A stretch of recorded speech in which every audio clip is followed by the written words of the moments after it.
Hello everyone, good evening.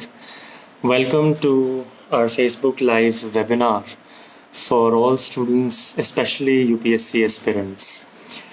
These last couple of weeks, I've received opportunities to interact and connect with people from different backgrounds and different walks of life. These live webinars have been an opportunity for me to reach out. They've been a source of learning, experience sharing, and mutual growth. And the response I've received has been extremely encouraging. And therefore, I'm extremely grateful for that.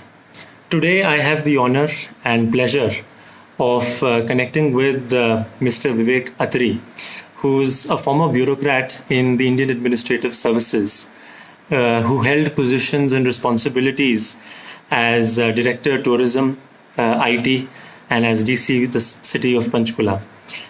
He's a very dynamic and multifaceted personality, a keen sports person. He's an acclaimed orator and motivational speaker who got the opportunity to address audiences at multiple JOSH and TEDx talks, at events of Horasis, NASSCOM, CII, ISB, IIFT, LBSNA, among other institutions, and audiences from government, academia, industry on topics like good governance, life skills, emotional intelligence, people skills, entrepreneurship, and education. He's been the founder of Suvichar, which is a think tank, and has also been a visiting professor at Shulini University.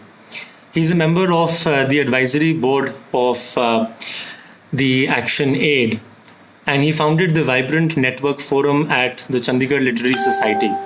He is the co-convener of Intact Chandigarh, besides being a member of the Governor's Advisory Council for the Union Territory of Chandigarh. He has been an advisor to some of the big four like KPMG and PwC on his 2-year sabbatical from the government. An exceptional author, he has published multiple novels such as Move On Bunny and Dubeji Bounces Back, and his recent publication has been a self-help book titled Finding Success Within. He writes a fortnightly column, Random Forays, for the Hindustan Times. His favorite book is The Autobiography of a Yogi by Paramahansa Yogananda, which also happens to be my favorite book. So let me now invite Sir on the live stream so that we can begin.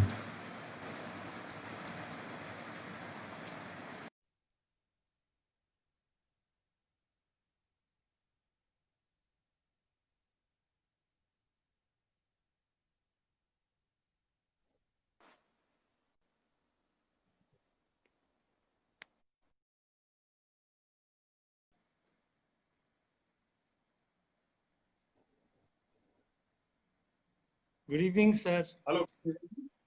Yes. Can you hear me? Yes, I can. I'm so happy and extremely grateful that you took out time and agreed to joining on this webinar interaction. Most welcome.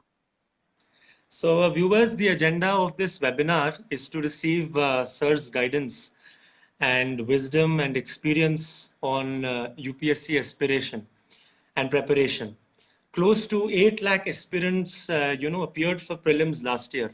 And therefore, you can very well imagine the aspiration for UPSC and civil services in India.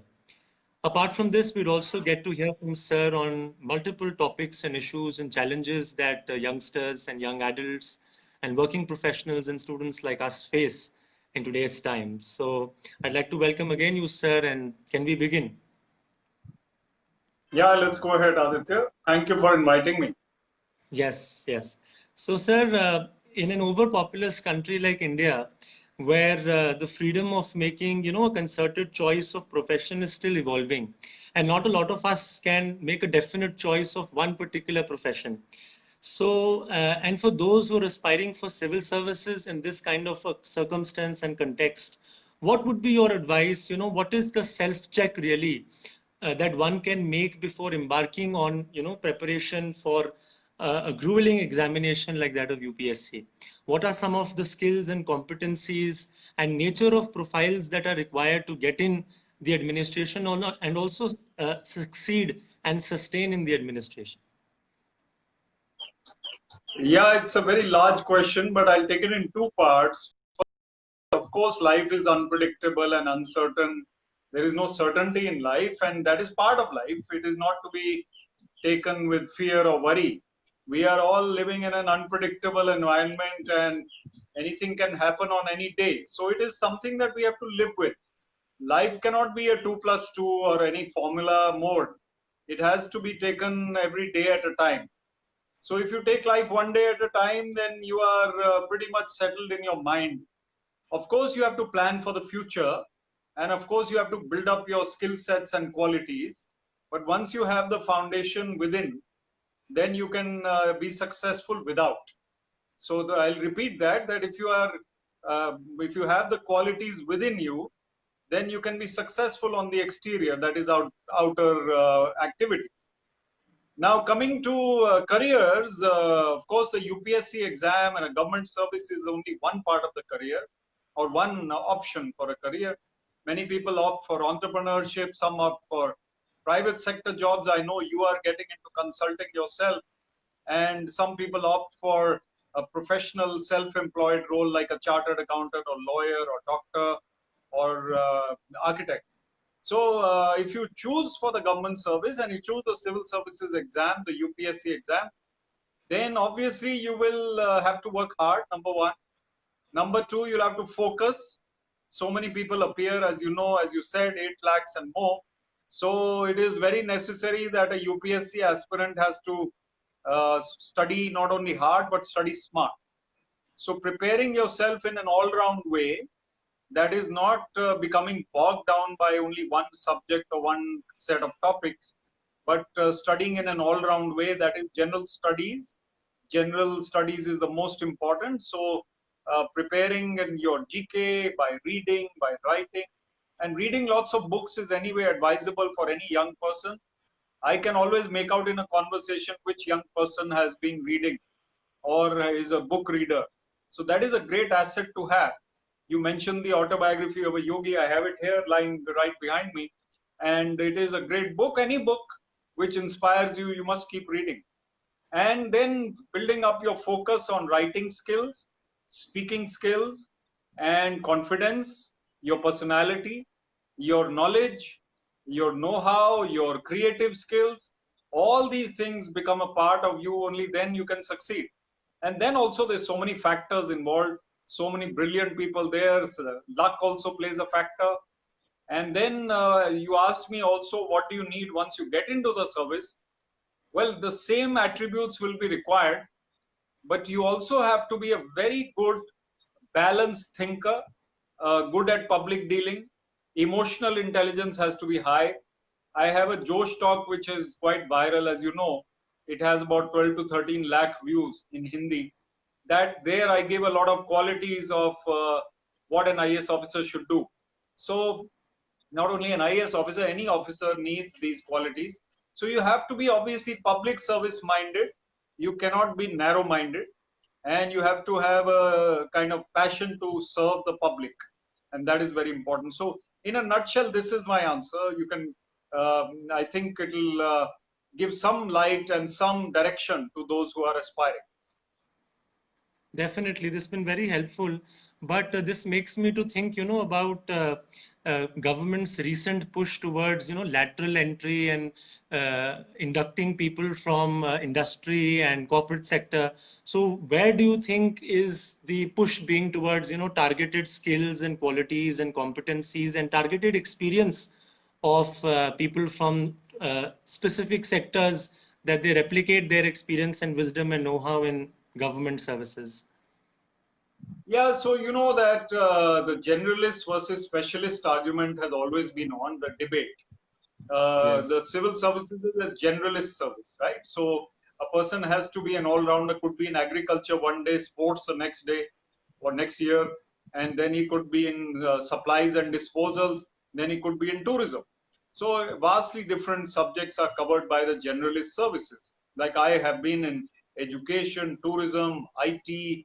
I've been DM or DC, and various things you have to do in the service. Even in the revenue service, where you might think that it's only about income tax or customs and excise or GST, there are multifarious activities and administrative skills required. So it is very important that specialists also come in. So generalists are the ones who enter the service. However, in the service, you try and specialize in a couple of areas. And then the government of India or the government also utilizes your skills in that way largely. So if you specialize in information technology or you specialize in finance, most of the time you'll find that you are posted in these departments. And many years you will spend there. So specialization within the service is important. Now, lateral entry is a kind of step ahead of that. You know that in the American system, they have the spoil system, and what happens is that when the government changes or the president changes, people resign.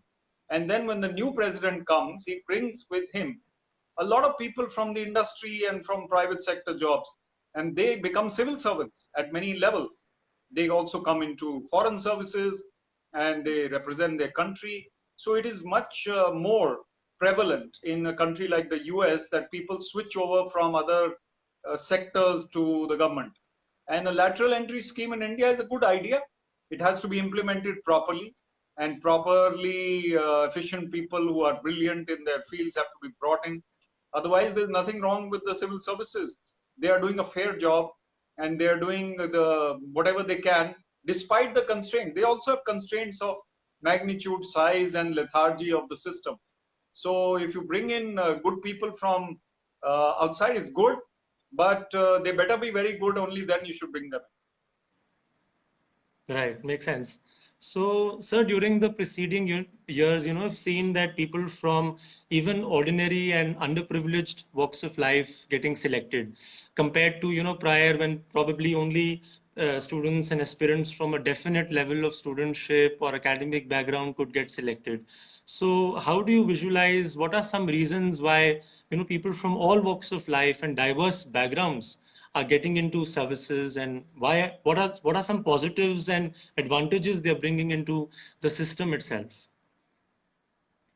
I think that's a very good point, because India is changing and the society is also changing.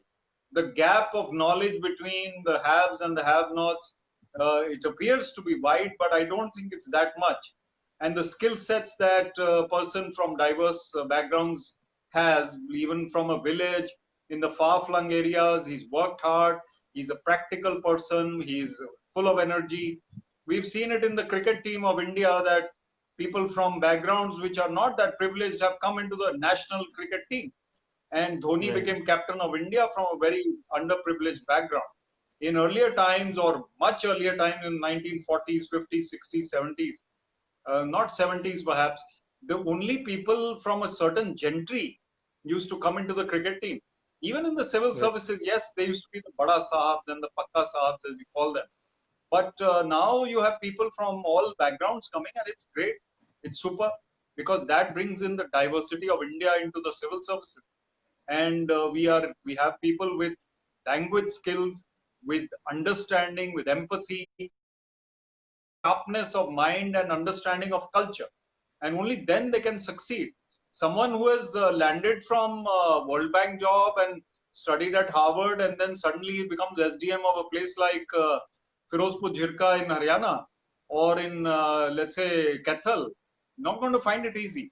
So it's going to be, it has to be a balance of skills, knowledge, and also cultural depth that the civil services has to have. Right, that's very important. I understand. So, sir, all these UPSC aspirants who are watching you, while preparing, there are multiple instances when they feel bogged down, because it's a three-tiered examination, it's a long process, so much to acquire and learn. And therefore, and there's always a hankering desire for, eventual conversion and eventual outcome. So, given this, what would be your advice for UPSC aspirants that they maintain their self-belief throughout the entire process, that they can eventually convert? And sometimes it may not be in one go itself. It could take multiple attempts So maintaining that self-belief throughout, how to go about it? Yeah, so yeah,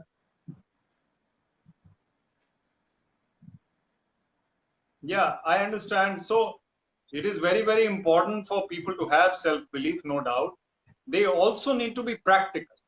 You cannot put all your eggs in one basket and say that, okay, 5 years I'm going to give to the civil services exam, and hopefully by the fourth year or third year or something I'll be in. It can't be like that. So I always tell aspirants that you have to put aside maybe 1 year at most without doing anything else.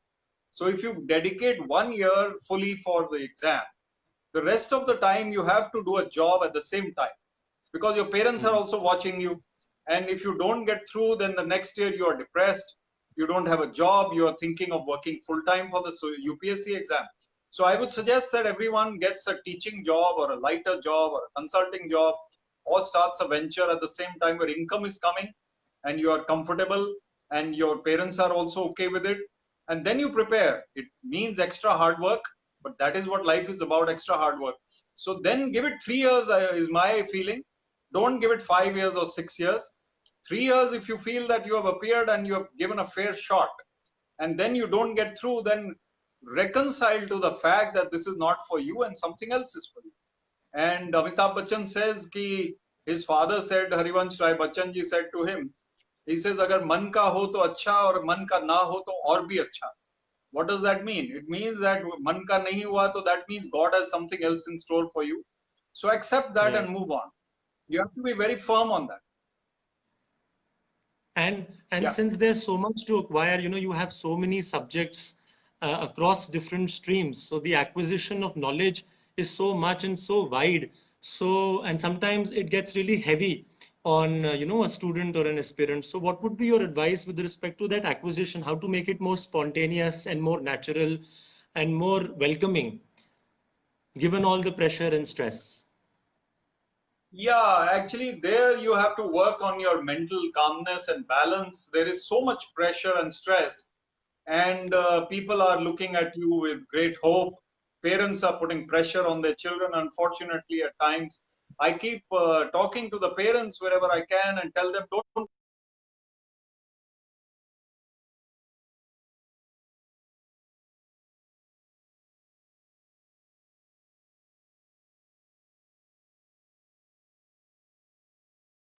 So don't worry about this competition and this marks and the subjects and all too much. Do your best.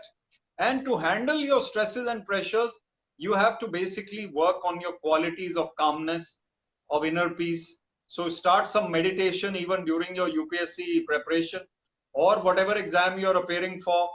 If you meditate 10 minutes also, it will calm you down, and 20 minutes is even better. So if you do that, then you are able to handle the pressures of life much better. There's the story of the woodcutter, which is very common. The woodcutter was cutting wood without sharpening his axe, and he wanted to cut madly because the deadline was 8 o'clock. But when he was told that you sharpen your axe, he did not agree, but he would have done much better had he sharpened his axe. So we need to work on ourselves at the same time as doing our work, and maybe calm down ourselves, meditate, go for a jog, play some sports, read a book, and spend time with the family. Then you study only 3 hours, and those 3 hours are more productive. So you have to do all that. This is very true. It Yes. resonates with me, sir, because sometimes as a student, I feel that I do not invest on my efficiency a lot more, and I consider it to be at the back of my mind just time waste. So rightfully being able to invest in efficiency breaks and meditation and hobbies like that really go a long way in sharpening that X, as you rightly pointed out. So, sir, I totally agree with you. It's very, very good. yes, yes. And I think, sir, preparing for UPSC also in a way is preparation for the administration and the kind of job being an administrator or a civil servant is. And it's always considered and widely viewed that, administration is very challenging. It's a lot of power, a lot of responsibility and commitment, but at the same time, it's challenging. And therefore, I would like to know from you, since you've shouldered multiple responsibilities and positions, What's been your assessment of administration, the kind of responsibilities you shouldered? I'm sure all of these viewers would also be excited as aspirants to know what is it that we do as, you know, a director tourism or a DC Panchkula. What's the nature of the job and your day-to-day activity as that position? Yeah, so civil servant's life is very, variegated. It's very full of variety. There's so many things happening, and you have to be, as I said, possessing all-round skills. And some of these skills are mainly they are the public dealing skills. Your ability to listen is very important. Your ability to decide is very important on your feet at the run, and your ability to also be firm while not being uncouth or rude, that is also very important. You have to be firm at times, you have to be decisive, and you have to make sure that people go back with the impression that at least you listen to them carefully, even if they were not able to get whatever work they wanted done, because most of the time or a lot of the time those things cannot be done. So you have to basically listen with empathy, assure them that you will do your best, and that's all you can do. The other thing is that challenges come from every quarter.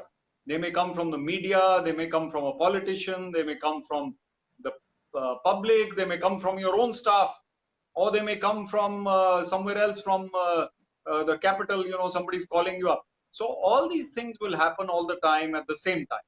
You may have a sheet of paper in front of you which you have to read carefully.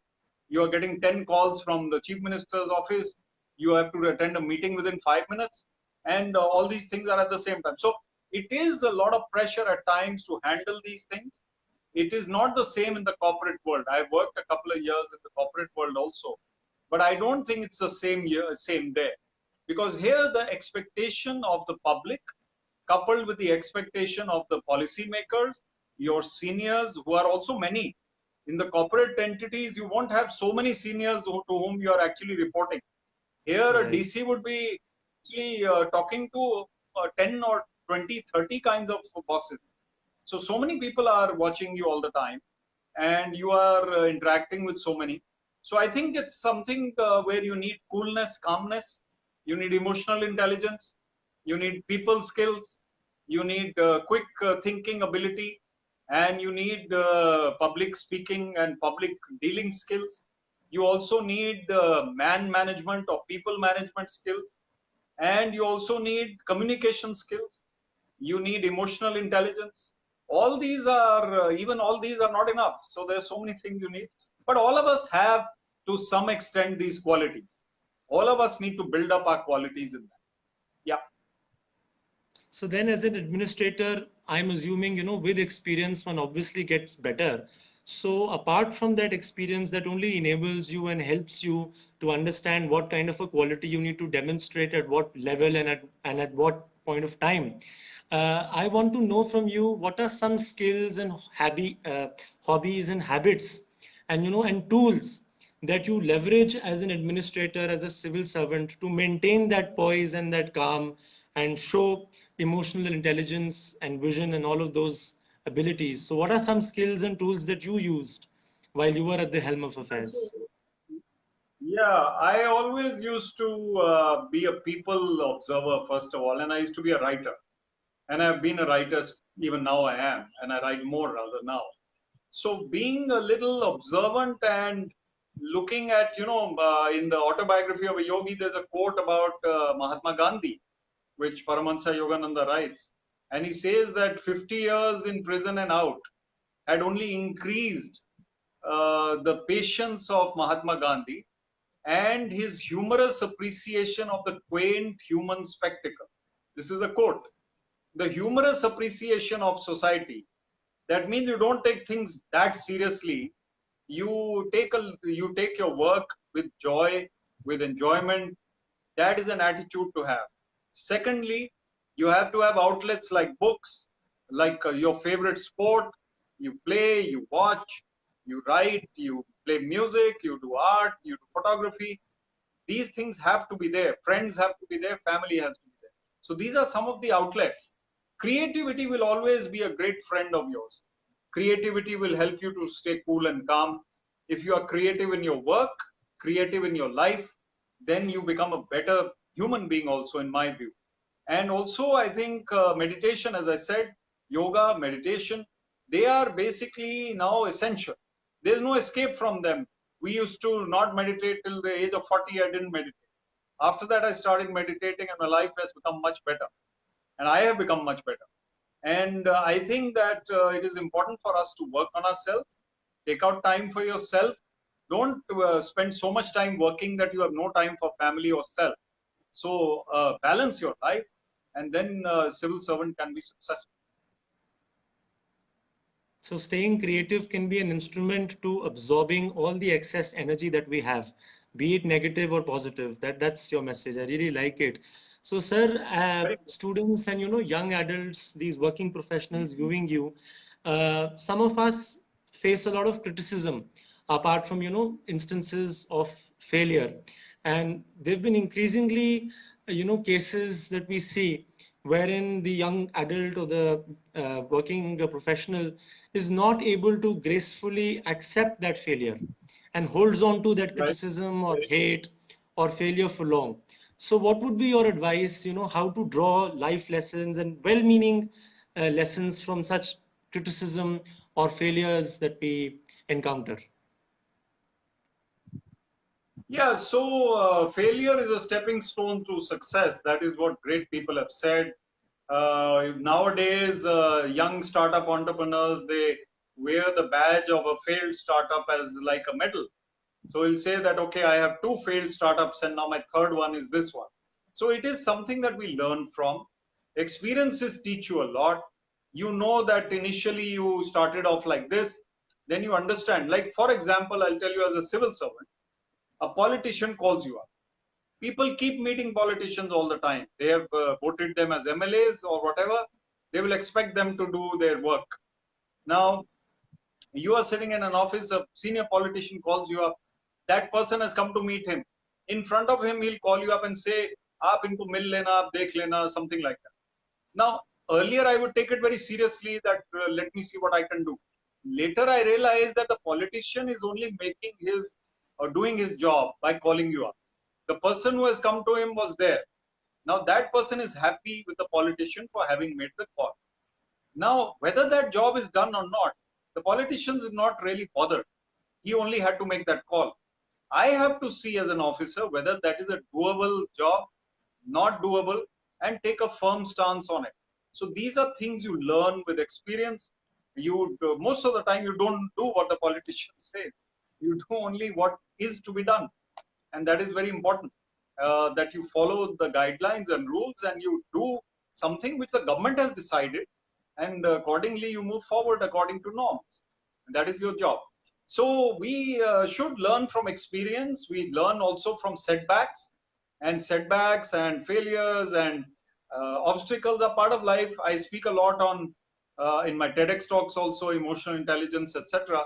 I have said this, and it's something I've learned from my spiritual learnings, that it is something that will be part of life, and these ups and downs will keep coming. So you learn and you move forward and you bounce back whenever you're feeling low. So how does one derive gratitude and self-belief and the fact that there's still an opportunity ahead that may lie? How does one derive all of these positive feelings and emotions even out of a situation of failure or intense criticism that one may face? Some of your experience, or how do you usually go about it? Yeah, so I've luckily I got a lot of adulation and accolades mostly. There were times when one or two news items in the papers were negative, but hundreds of times they were positive. So if you get those one or two negative ones, then you basically know that tomorrow this newspaper will be forgotten. So in my view, the present setback or the current criticism is to be forgotten by tomorrow, and you don't need to mull over it again and again and again. A person who has been mean to you, let's say somebody's been mean to you and he said something hurtful, he has forgotten it. Or you are thinking about it, plotting revenge and brooding over it, or just getting depressed and giving that person more weightage than he deserves or needs. So in my view, you should take it with a pinch of salt and get over it. And you should also adopt the attitude that why should you get into an argumentative mode with this person?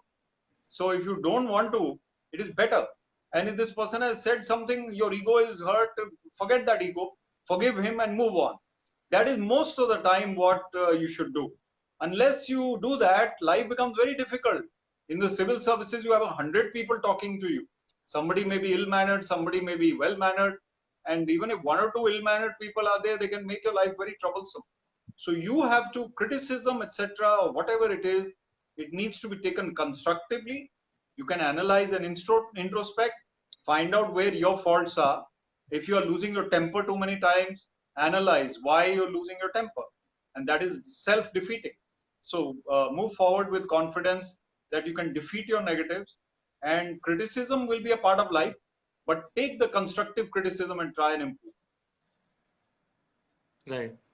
So, sir, today we see that a lot of us, a lot of these youngsters, they carry a lot of expectation about what their future is going to be, expectation with respect to outcomes and outputs and outward forms. Also, a lot of peer pressure, family pressure, social media pressure. So how does one, what would be some of your wisdoms to tackling all of these pressures that exist today? By the way, that also carry a certain outward form, of a lot of negativity and suicidal tendencies and depression cases that we see today. So what would be your wisdom to combating such challenges? Yeah, so it is necessary to see the bigger picture of life. You see, we see people committing suicide. Even today, there's a major incident. Depression is there, but these are because that individual is not seeing the bigger picture of life. It's difficult because he's in that mode or that mood or that situation, and it's very impossible for him perhaps. But somehow we have to sail through. We have to pass through that period, and those setbacks or those pressures or those stresses are not permanent. Nothing is permanent. So we have to know that bad day will be followed by a good day. And then Paramahansa Yogananda writes that when the light is switched on in a room, the darkness vanishes as if it has never been there. You can't even imagine the darkness when the light is on, because if you haven't seen the darkness. So it is something that we need to know. Tomorrow will come. Even in this corona crisis, there are people with doomsday predictions, and there are people who are saying life will be hell and this and that. So I've been saying and writing that this is a few months. In a big life, long life, a few months of resilience and strength is what you need. It's not going to be Right. like this forever. It is going to change. In 2 years, we might be talking about something else, something great, something spectacular, maybe something difficult, but it may not be corona. And we need to know that change is the only constant. So I think we need to have a larger perspective. And as the saint said, think in terms of eternity, infinity. Don't think in terms of short-term measures. And sometimes just accepting that both polarities are going to exist, and gracefully accepting that both polarities would exist, and deriving positivity and gratitude that there's an opportunity of the other polarity next that may lie, is sometimes helpful in enhancing that self-belief, to just journey as opposed to needlessly worrying about outcomes. Absolutely. Equanimity is one of the things mentioned in the scriptures, even mindedness. It's difficult. We are human. We will feel low at times, we feel angry at times, scared at times. It's okay. But equanimity means that you are able to handle the pressures as well as the successes equally. That means that Right. success doesn't go to your head and pressures don't destroy you. So you have to be even minded, have to be calm and controlled, and we don't, go overboard in either situation. And then life keeps on evolving, and you know that it's a long journey. Enjoy the journey. That's the thing. Right. So, in the context of your new book, Finding Success Within, I'd like to know from you what are some, common themes and common denominators that you have discussed in the book about finding success within and without, in whatever endeavor one is undertaking. Yeah, it's a very good point. Success is basically happiness. Happiness is greater than success. Anything which gives you success, which doesn't make you happy, is not success. So my book is about the fact that actually we have to go within to find success, which means all our qualities are within us, all our calmness, our happiness, our joy, our inner peace. These are what are giving us success. If we are on top of the world in terms of authority, you are the director general of police, you are the commissioner of police, you are the senior most IAS officer in your state, or you're a minister, but you are not content.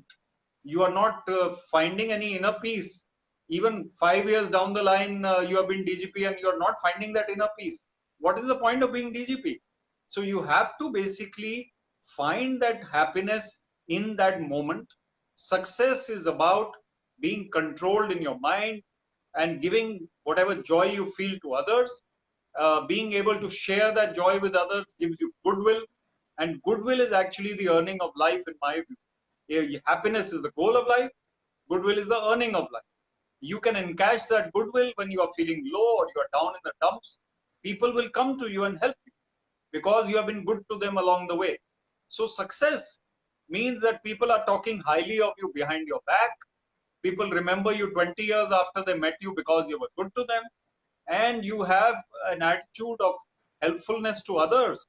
Therefore, everybody is helpful to you, and you're not selfish or self-centered. This is true success. And at the end of the day, you go whenever you have to leave, like a batsman going back with his head held high, after the innings is played. And then you feel that you did your best. That's how we have to go, whether we score a century or score 60 or 40, it doesn't matter. Wow, wonderful. Mental strength is so important, and this just in between you touched it, and it reminded me of Guruji's quote that mind is the creator of everything, and therefore you should guide to create it only good. If you cling to a certain That's thought with dynamic willpower, it assumes a tangible outward form, and therefore, and it absolutely. could very well be a change of, it could very well change your destiny. So, Absolutely. mental strength is so important. So, I'd like to also know and get for our viewers some of your wisdoms about, all of these batch of 2020 graduates who graduate, from engineering and commerce and art and management colleges like myself, from across streams. These people who are going to now enter, in a COVID-stricken world, COVID-stricken, uncertain, very volatile, complex and ambiguous corporate setup and general world. So what would be your advice as they continue, as they rather start to journey in this kind of a system? Yeah, so I feel that a 2020 graduate is a different graduate from a 2019 graduate for sure. But I don't think, 2020 is not the only year that he's going to be working in. This is a very long journey. And 5 years down the line, whatever is happening today, as I said, 2 to 3 years down the line may not be relevant. So we don't need to think that the crisis or a set of crises will be part of life always. The phase of life keeps changing. And graduates who are now graduating from their various colleges, they have a bright future ahead. Their skill sets will hold them in good stead. They have to basically have qualities of balance, head and heart, and they have to basically be innovative and creative.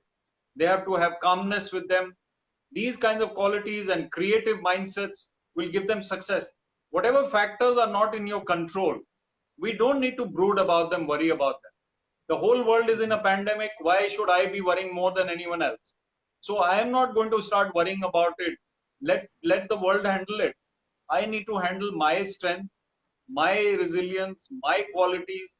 I need to make sure that people around me are happy because of me. So I am the person, I means anyone should be able to improve his own self in such a crisis. In fact, I've been saying that the crisis is a reminder that we need to upscale ourselves, and upscale ourselves not only in skills but also in qualities. If anger is your enemy, somehow delete anger or reduce it. If you are prone to restlessness, bring calmness somehow. This is a time to improve your calmness level. If you are not as creative as you want it to be, It is a time to improve your creativity. So when you are shielded by these qualities, it doesn't matter what is happening outside in the world. I am telling you that there will be other things happening later in future, and we will be all, going about life.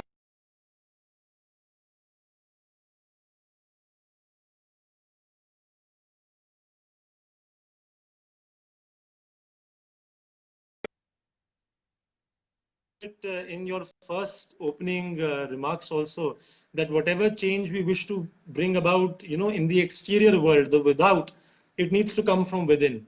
And therefore I think such opportunity, such circumstances of adversity are only opportunities to change within, so that we can change without. So that's been Absolutely. extremely helpful. That's been extremely helpful.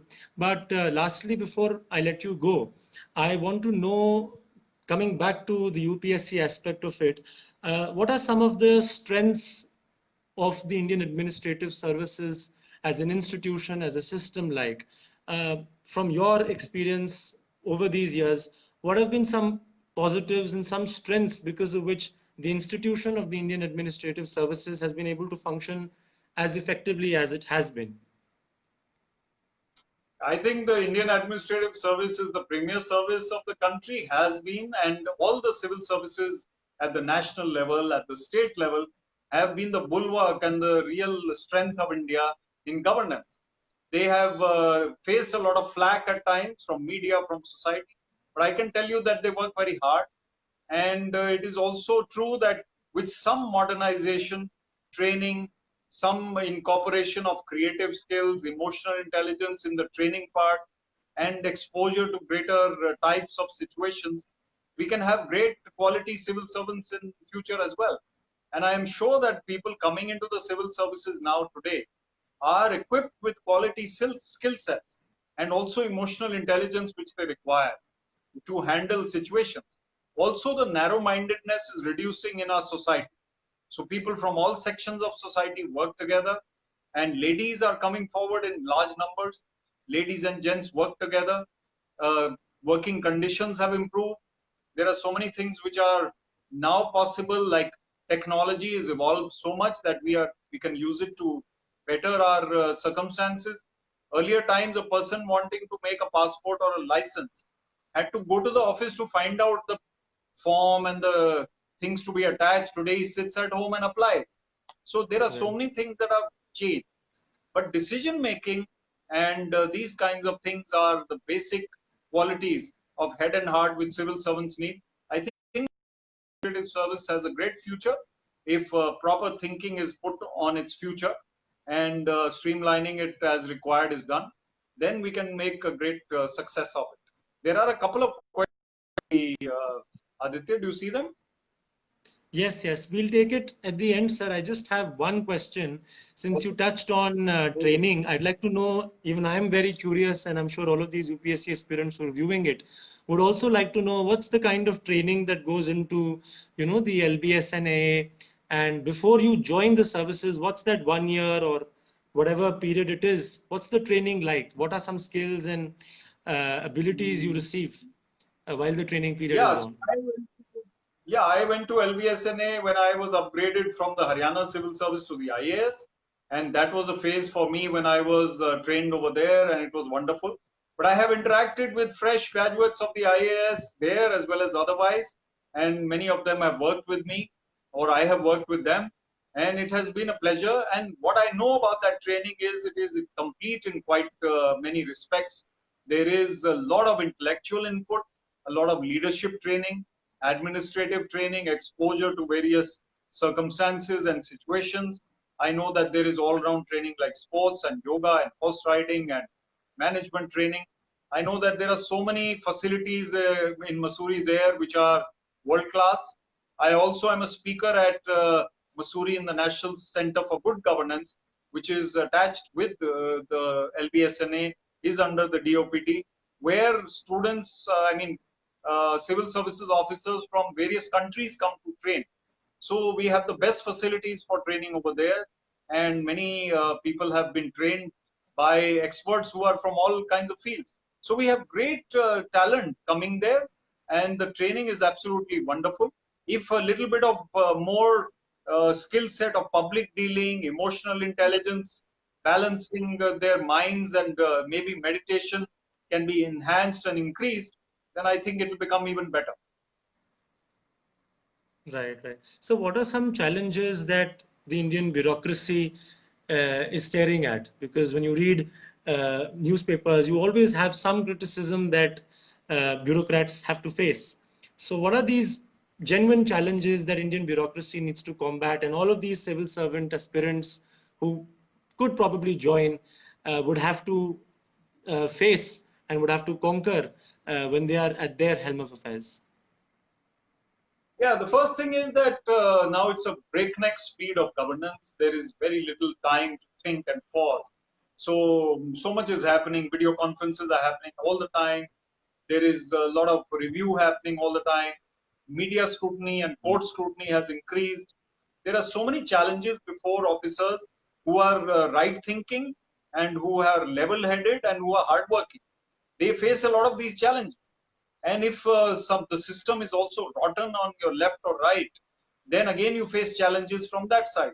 That how can you be straightforward and honest when people on this side or that side are not?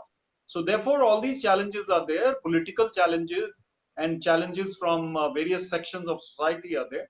But then, what is life or service without challenges? They have always been there in some form. Now the pace has increased, the diversity has increased, but then we also have greater assets like internet and technology and Right. facilities. Communication has improved tremendously. The kinds of vehicles and offices that bureaucrats have today were not available to people before. Gadgets and technology and help. Yet staff is at times a problem. The manpower available is not really that great because they haven't been trained as they should have been. So recruitment is a problem at all levels. So bureaucracy is not the only section of governance that needs to be watched or improved. All sections of governance need to be. And when a homogeneous, streamlined, efficient system is there, then bureaucracy will seem to be doing much better. Makes sense. For, I think India's aspiration to grow itself has increased manifold over these last couple of decades. And therefore, as an asset, bureaucracy and all of these other institutions that support bureaucracy also need to increase the nature of their asset proportionately to be able to match that aspiration and that speed and scale, as you rightly mentioned. So I'm Absolutely. so grateful. I'm so grateful for all your wisdom. I'm sure it's going to be helpful to our viewers. As you said, I'm going to take these questions that these students have asked. There's one question, sir, on whether age of the aspirant has any effect on eventual conversion and selection. No, I don't think so. Once you are eligible and you appear, it doesn't have any consideration. When you are a candidate who is eligible, you appear, and age is not a factor then. But if you are 21 or 22, and on the other hand, you are 29 or 30, it means that you are going to have that many less years to serve in the service because the retirement age is fixed. So it is that is the only difference. Otherwise, in selection, there is no difference. And Aditya was asking whether higher studies are important or a good option. I think yes, you have to Yes. qualify for all levels, and post graduation is also a good idea. Once you equip yourself with higher studies, then you are ready for life and also work on your all round skills. I think these are the two questions that I could see. Yes, sir, these are the two questions. I think I'd like to now thank you as we come to Thank the you. end of this session. It's been an excellent, exceptional, wonderful, amazing interaction with so much wisdom for me, and I hope for all the viewers who joined in as they continue to journey towards their goal of being an UPSC aspirant or whatever is on their plate. So I thank you for joining, for taking out time, and I hope it's been a huge value add for our viewers. Thank you very much, Aditya. I hope you continue to do this series of interviews with various people. I am very glad to be on your show in a way. And you are yourself very bright and I know very balanced because of your spiritual upbringing as well with your family. And I know that you have asked me tremendous questions. I must compliment you on that. Also, all success to you in future. All good wishes to all the viewers as well. Thank you for watching and listening. Thank you so much, sir. Thank you. Jai Guru. Bye bye. Jai Guru. So that was Mr. Vivek Atray joining in. I am extremely grateful to him for having found time and joined in. I hope it's and could potentially view it subsequently. So extremely grateful, and I look forward to seeing you all next week with somebody else from a different background, different experience, and walk of life. So thank you so much. Goodbye.